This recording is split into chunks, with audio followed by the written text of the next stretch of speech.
എപ്പോഴും നമ്മൾ സീഡ്ലിങ്സ് വാങ്ങിച്ച് എപ്പോഴും ചെറിയ പോട്ടിൽ വേണം നടാനായിട്ട്. ചെറിയ പോട്ടിൽ നടുമ്പോഴേ വേര് നന്നായിട്ട് വളർന്നു വന്നിട്ട് പെട്ടെന്ന് പോകണം. അത് ഏത് പ്ലാന്റ് ആയാലും നമ്മൾ ചെറിയ ചട്ടിയിൽ നട്ട് പിന്നെ പ്ലാന്റ് വലുതാവുന്നതനുസരിച്ച് ചട്ടി മാറ്റി വലിയ ചട്ടിയിലോട്ട് മാറ്റി കൊടുക്കണം. ഈ ചട്ടിയിൽ നിന്ന് വേരിങ്ങനെ ഒരുപാട് സ്പ്രെഡ് ചെയ്ത് പോയി കഴിയും. ഇതിപ്പോൾ എടുക്കുമ്പോൾ തന്നെ അതിൻ്റെ വേര് പോകുന്നുണ്ട്. അപ്പോൾ അത് തന്നെ ഒരു ഇതുണ്ടോ, ഇത്രയും വേര് വന്നിട്ടുണ്ട്. കണ്ടോ ഇപ്പം ഇങ്ങനെ എടുക്കുമ്പോൾ ഈ വേര് പൊട്ടേ ഉണ്ടോ. അപ്പോൾ ഇത് നമ്മൾ മാറ്റി ഈ വേര് മാറ്റുമ്പോഴത്തേക്കും ബുദ്ധിമുട്ടാവും. ഇത് ചെറിയ ചട്ടിയിൽ നട്ടോണ്ട് ഇത്രയും വേര് വന്നു പൊട്ടും വന്നു വേണം. അത് പൂ കൊഴിഞ്ഞതാണ്. ഇതുപോലെ എടുത്ത് വെച്ച് കൊടുത്താൽ മതി.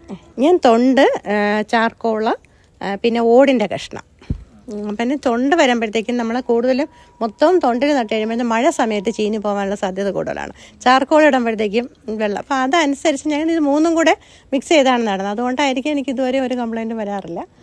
പിന്നെ ഞാൻ മഴ തുടങ്ങുന്ന സമയത്ത് ഒരു ഫംഗിസൈഡ് എന്തായാലും നിർബന്ധമായിട്ടും ഞാൻ സാഫ് സ്പ്രേ ചെയ്ത് കൊടുക്കാം.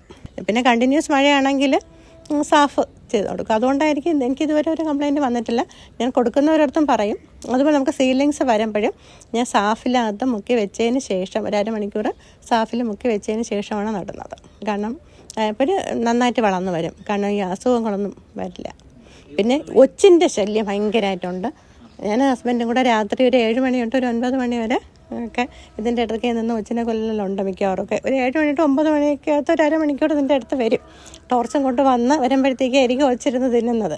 അത് ഭയങ്കര കഷ്ടമാണ്. ഒച്ചിനെ നിയന്ത്രിക്കുന്ന കാര്യം വലിയ പാടായിട്ടിരിക്കുക.